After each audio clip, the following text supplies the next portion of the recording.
Il est 23 heures partout en Côte d'Ivoire. Merci de votre attention. Tout de suite, les titres à la une de l'actualité. Du côté du palais présidentiel, les audiences accordées par le vice-président de la République, Tiemokom Eliet Kone, à l'ambassadeur de l'Union européenne en Côte d'Ivoire et au ministre ukrainien des Affaires étrangères, Dimitro Ivanovich Kuleba. Les relations de coopération bilatérale ont été évoquées au cours de ces différents entretiens. Le Premier ministre Patrick Hachi a procédé ce mercredi 5 octobre au lancement officiel du programme PEPIT, le programme économique pour l'innovation et la transformation des entreprises. Ce programme considéré comme l'un des programmes clés de la vision 2030 du président de la République Alassane Ouattara.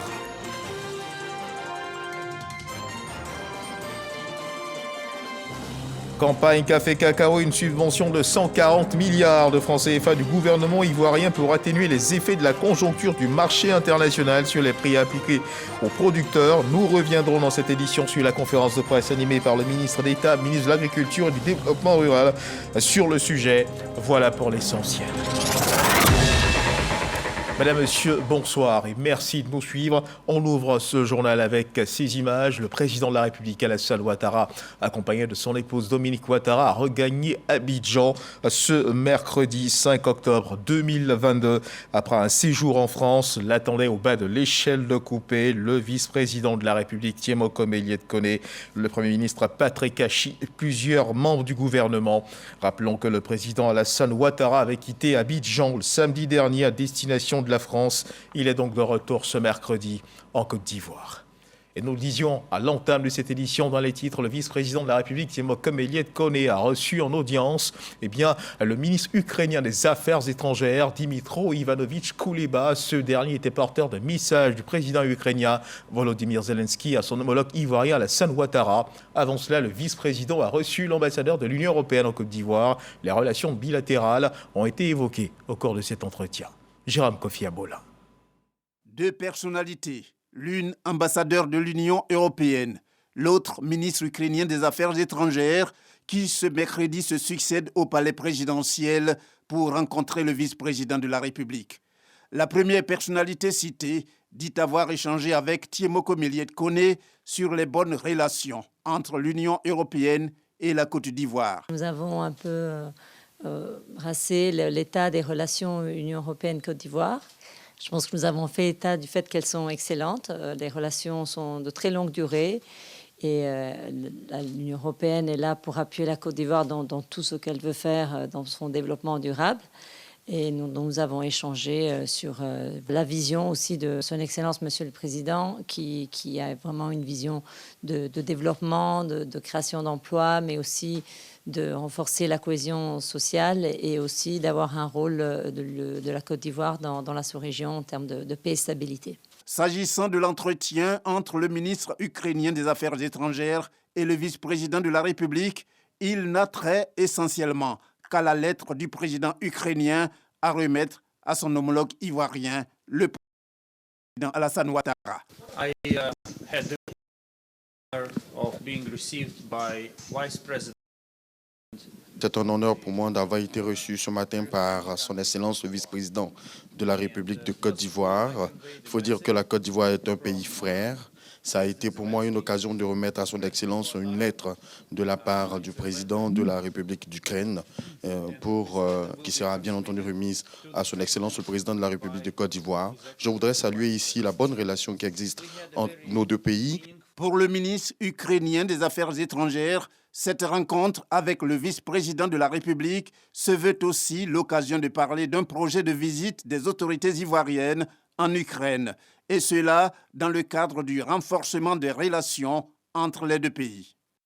Et Dimitro Ivanovich Kuleba, ministre des Affaires étrangères d'Ukraine, en visite à Abidjan, vous avez pu l'apercevoir, a été reçu en audience par la ministre d'État, ministre des Affaires étrangères, de l'intégration africaine et de la diaspora, Kandia Kamisoko Kamara, et le ministre d'État, ministre de l'Agriculture et du Développement rural, Kobena Kwasi Adjoumani. Notant qu'au cours de cette rencontre, 2 mémorandums d'entente ont été signés entre les deux pays, l'Ukraine et la Côte d'Ivoire. Ces mémorandums portent sur la sécurité et la formation des diplomates. Laure Goretti, Abou Sanogo. Visite de 24 heures à Abidjan de Dimitro Ivanovich Kuleba, ministre des Affaires étrangères de l'Ukraine. Il a été reçu par la ministre d'État, ministre des Affaires étrangères, de l'intégration africaine et de la diaspora, Kandia Kamara et le ministre d'État, ministre de l'Agriculture et du Développement rural, Kobina Kwasi Adjoumani. 2 mémorandums d'entente ont été signés entre l'Ukraine et la Côte d'Ivoire dans les domaines de la sécurité et la formation des diplomates. Nous avons eu une discussion avec Madame la ministre d'État, surtout sur les points relatifs à la sécurité et à la formation. Nous essayerons dans la mesure du possible d'aider la Côte d'Ivoire en nous fondant sur notre expérience personnelle sur la défense, les questions de cybersécurité et les questions de sécurité dans leur grand ensemble. Nous nous sommes rendus compte que la Côte d'Ivoire a des besoins dans le domaine de l'agriculture. Nous sommes donc venus avec des hommes d'affaires bien sûr, pour voir dans quelle mesure nous pouvons renforcer notre coopération. En marge de la signature des mémorandums, les 2 ministres d'État ont présenté la Côte d'Ivoire et ses atouts attractifs à la délégation ukrainienne, en invitant ces hommes d'affaires à découvrir les potentialités d'affaires que regorge le pays. Nous avons compris que c'est dans la transformation que nos producteurs pourront véritablement bénéficier du fruit de leur labeur. Notre pays est un pays essentiellement agricole. Partout, nous avons de la verdure, nous avons des terres riches. Nous avons des plans d'eau extraordinaires, nous avons des fleuves, nous avons des lacs, nous avons des barrages, nous avons des lagunes. Ce sont des atouts dont nous disposons et qui méritent d'être exploités pour nous permettre vraiment de produire davantage.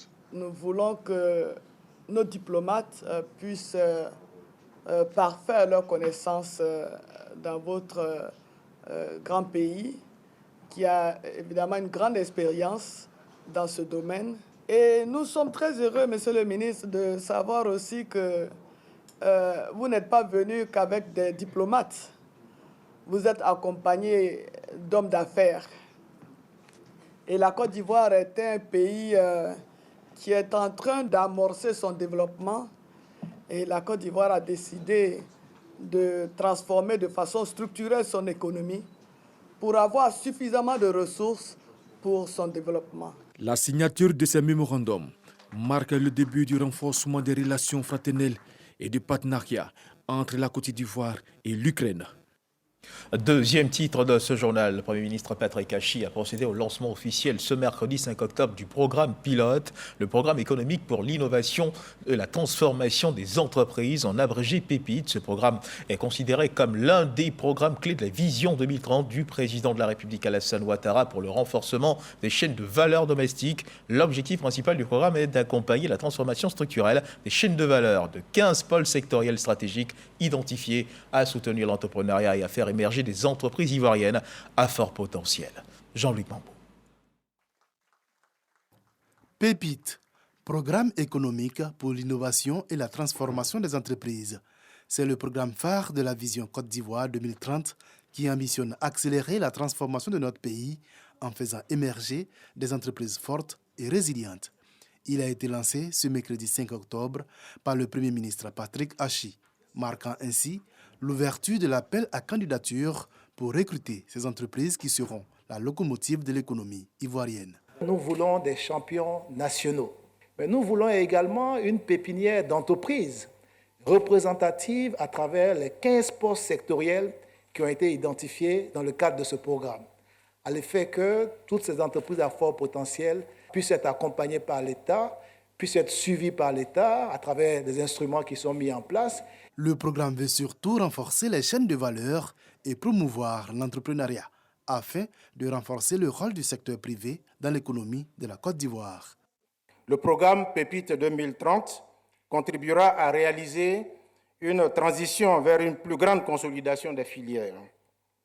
Cette consolidation souhaitée aura pour le pays plusieurs retombées positives, au nombre desquelles on peut noter une hausse globale de la productivité nationale, des créations significatives d'emplois de qualité pour la jeunesse ivoirienne, le renforcement de la structure de l'économie pour la rendre plus résiliente aux chocs économiques, le développement du capital humain et une meilleure adéquation entre l'offre et la demande de travail. Les chefs d'entreprise, acteurs du secteur privé, ont vécu avec intérêt le lancement de cette initiative. Une opportunité pour eux de démontrer leur savoir-faire, mais également pour dialoguer et exprimer leurs besoins à l'État. Chers dirigeants et dirigeantes de PME, Remettons-nous au travail. Saisissons cette occasion que nous offre cette brillante opportunité pour restructurer davantage nos entreprises afin d'inspirer confiance et avoir accès au financement et aux services pour développer chaque jour un peu plus nos entreprises afin de rendre notre économie plus solide et plus résiliente.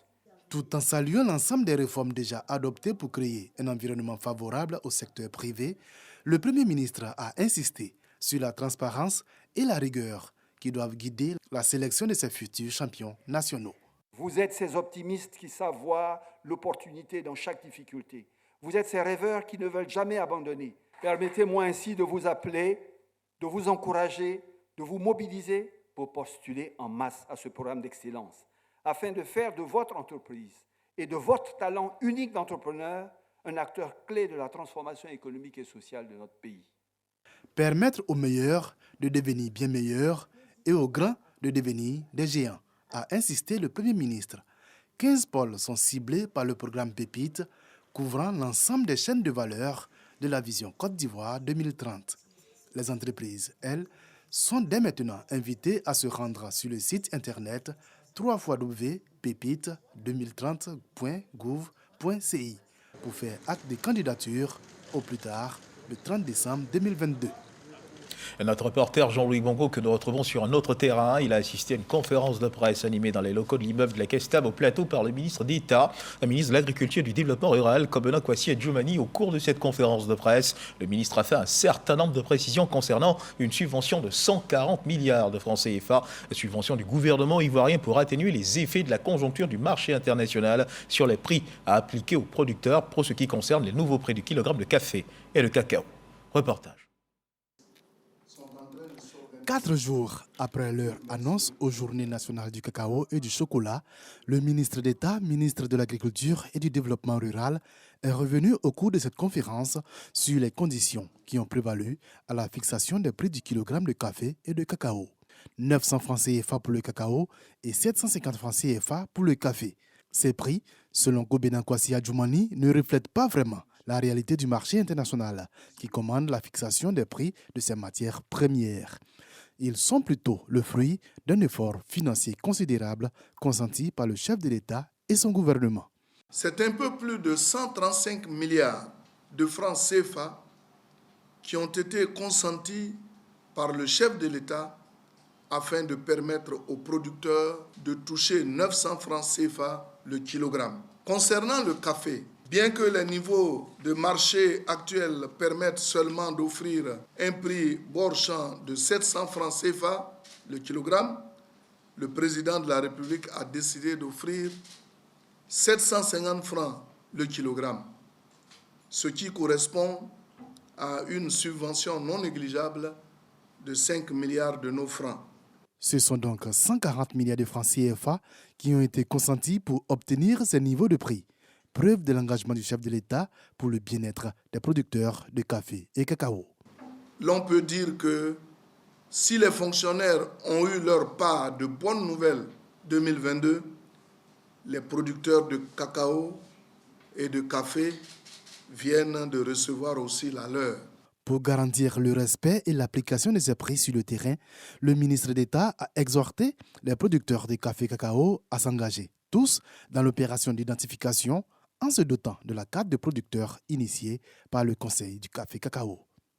140 milliards de francs CFA, effort donc de soutien consenti par le gouvernement ivoirien pour atténuer les effets de la conjoncture du marché international sur les prix à appliquer aux producteurs pour ce qui concerne les nouveaux prix du kilogramme de café et de cacao. Mais en quoi consiste le mécanisme de fixation des prix du café et du cacao? Sur la question, Mahama Traoré, notre reporter, éclaire notre lanterne. Immeuble Kestab, siège du Conseil Café-Cacao. C'est depuis ce gratte-ciel que des experts ivoiriens analysent à longueur de journée les cours mondiaux du café et du cacao. De façon générale, nous vendons ce qu'on appelle par anticipation des contrats. Et donc, avant le début de la campagne, nous avons une bonne partie de la production estimée que nous avons déjà vendue. Et nous avons un certain niveau de prix.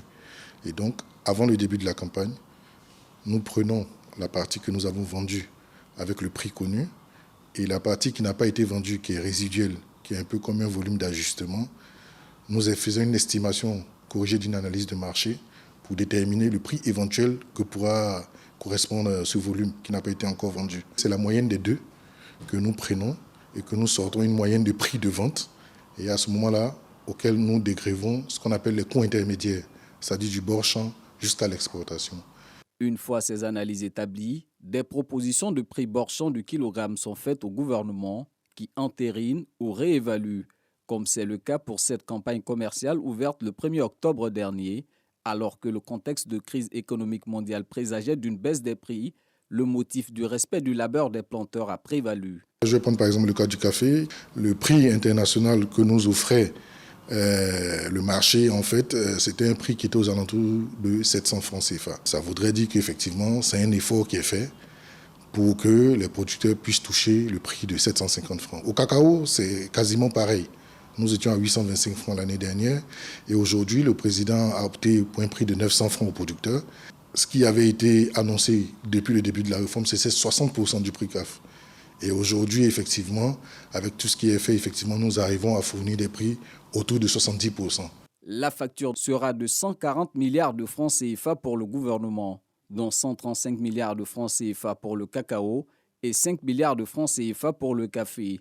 Dans le détail, cette somme équivaut à la marge de 75 francs CFA que connaît le prix du kilogramme de cacao et de 50 francs CFA pour le café, multiplié par le volume prévisionnel des productions. À Méagui comme à Divo, deux localités productrices, les acteurs sont reconnaissants de ces sacrifices de l'État. 15 francs de plus, vraiment, en tant que fils de producteur, même on a dans le joie, on est content avec le prix. C'est vraiment, ça motive le producteur à bien travailler, à suivre la durabilité, la certification aussi. J'ai dit merci au gouvernement, il a construit ma maison, il va achever cette année. Le prix m'arrange. Je dis merci au gouvernement qui a fait vraiment ce grand effort. Parce que les temps sont durs et le gouvernement a eu pitié de nous les planteurs en nous donnant 900 francs. On va se redoubler d'efforts encore pour produire suffisamment de cacao afin que nous ayons de l'avant. Nous disons encore merci au chef de l'État qui est toujours à l'écoute des producteurs. Le décor est ainsi planté pour une campagne café-cacao 2022-2023 réussie. Reste à être vigilant sur le respect des prix bord champ garantis pour le grand bonheur des producteurs. Tournons à présent le regard vers l'Afrique du Sud. C'est la semaine africaine du pétrole au Cap, plateforme d'échange regroupant gouvernements, compagnies pétrolières, prestataires de services en vue de stimuler l'industrie pétrolière et gazière du continent. Occasion pour le ministre Mamadou Sangafoua Coulibaly d'aller à la conquête des opérateurs pétroliers du monde et de présenter les opportunités offertes par les bassins sédimentaires ivoiriens, notamment en matière d'exploration. Lanciné Bakayoko et Fernand Conan sont nos envoyés spéciaux au Cap en Afrique du Sud. La géologie pétrolière ivoirienne offre aujourd'hui d'énormes opportunités dans son bassin sédimentaire, notamment au niveau de la partie occidentale. Les études d'évaluation géophysique effectuées laissent entrevoir un large éventail de gisements en offshore. Le cadastrage a déjà mis en orbite 10 blocs dans la périphérie de San Pedro. Ce sont ces 10 blocs pétroliers que le ministre Mamadou Sangafoua Coulibaly a présenté aux opérateurs potentiels venus nombreux l'écouter.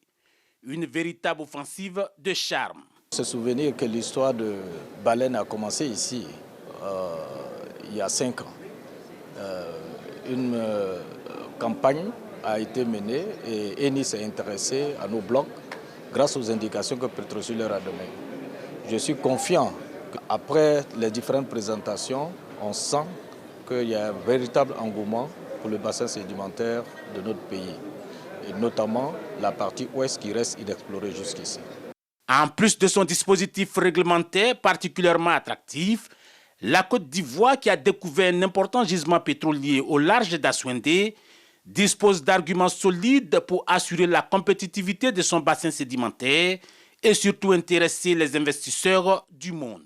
D'autres acteurs non gouvernementaux venus de la Côte d'Ivoire ont également noué des contacts fructueux avec les milieux d'affaires des hydrocarbures. Nous sommes venus pour montrer qu'il y a un savoir-faire en Côte d'Ivoire et en Afrique au niveau de l'excellence et de l'engineering, tout ce qui concerne la haute technologie pour l'analyse des données, depuis directement au niveau des données sismiques jusqu'à la production. C'est une participation également qui permet de montrer aussi aux pays de la sous-région qu'il y ait des Ivoiriens qui sont formés, qui maîtrisent toutes les technologies les plus avancées pour intervenir sur les puits afin d'accompagner le développement sous-régional. Toute cette offensive commerciale menée par le ministre Mamadou Sangafowa Coulibaly vise à faire de la Côte d'Ivoire un hub pétrolier dans les prochaines années. À l'époque, les capacités techniques ne permettaient pas d'explorer en eau profonde, mais aujourd'hui ce n'est plus le cas. Et je pense que nous avons beaucoup de chance d'avoir un opérateur qui s'intéresse à cette partie et on appréciera sur le terrain quels sont les avantages que nous pouvons conclure pour les premiers opérateurs dans la partie ouest au moment de la négociation des contrats de partage. Après sa belle campagne en direction des industriels, le ministre Mamadou Sangafowa a effectué des visites sur différents stands, dont celui de la Côte d'Ivoire. Au regard de la forte mobilisation des hommes d'affaires autour de la Côte d'Ivoire, beaucoup d'experts estiment que l'avenir de l'industrie pétrolière ivoirienne s'annonce prometteur. À suivre à présent l'évolution de la Covid-19 en Côte d'Ivoire.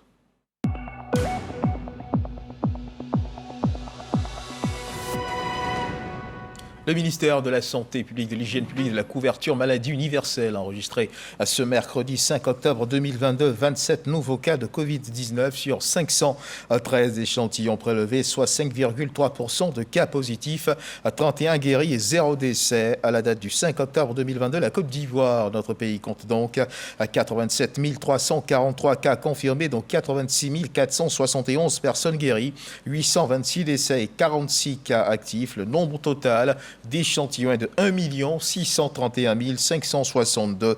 Le 4 octobre 2022, 100 450 doses de vaccins ont été administrées, soit un total de 18 925 888 doses du 1er mars 2021 au 4 octobre 2022.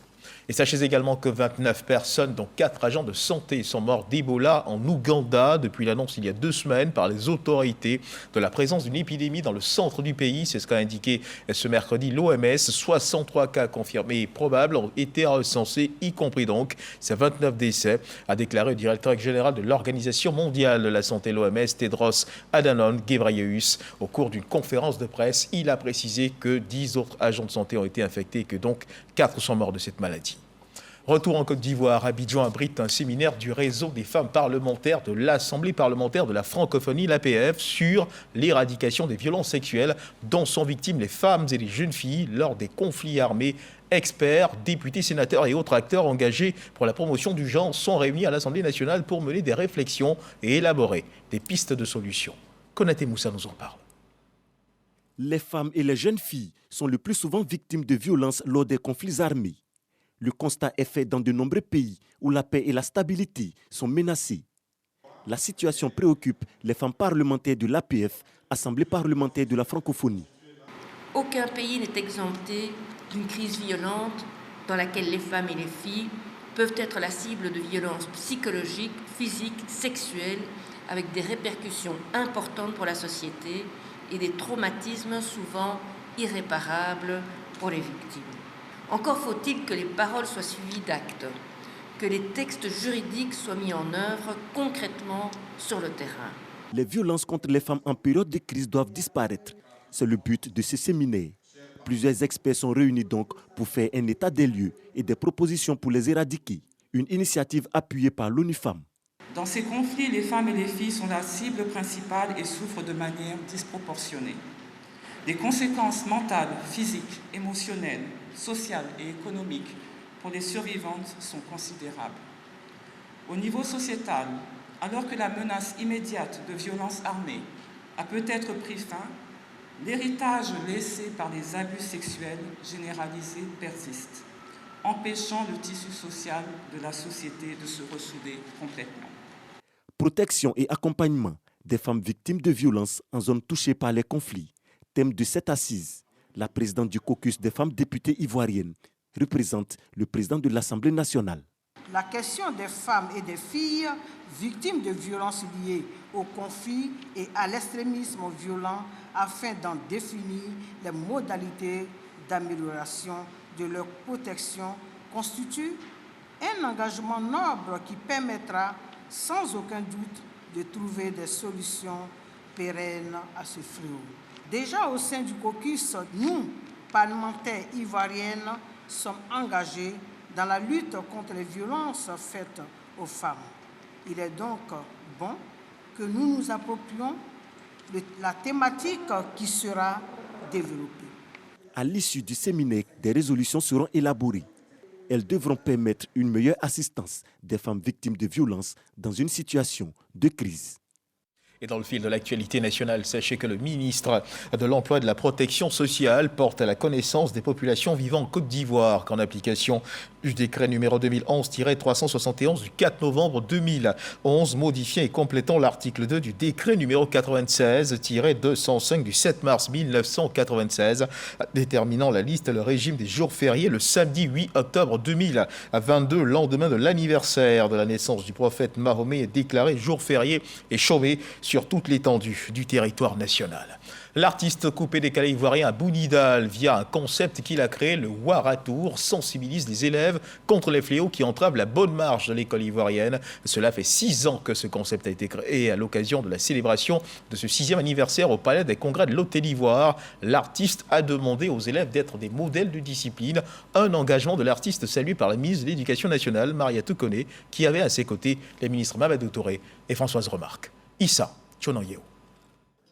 Artiste du coupé-décalé, Doumbia Aboubakar, connu sous le pseudonyme d'Abounidal depuis quelques années, œuvre pour la bonne marche de l'école ivoirienne à travers le Waratour, à l'occasion de la célébration du 6e anniversaire et de ses 20 ans de carrière au Palais des Congrès de l'Hôtel d'Ivoire.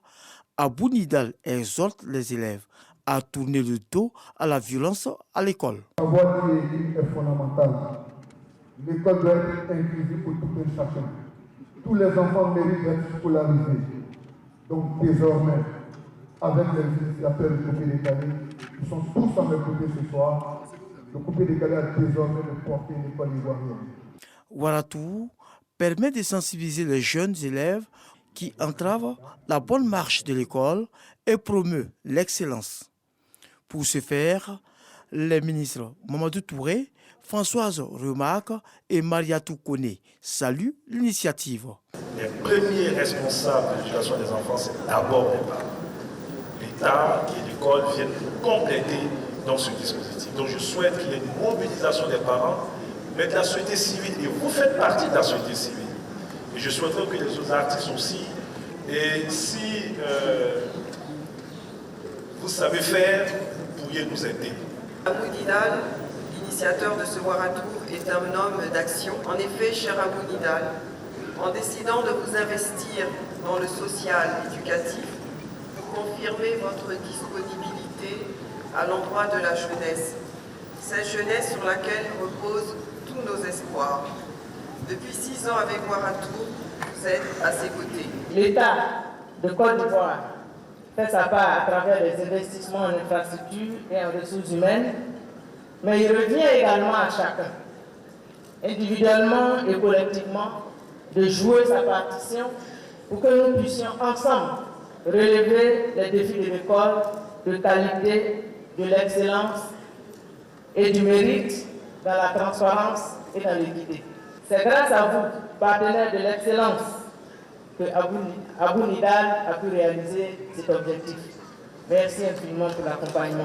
L'artiste Abounidal promet, cette année, à travers le Waratour 7, de mettre un accent particulier sur les fléaux des congés anticipés et les grossesses précoces en milieu scolaire.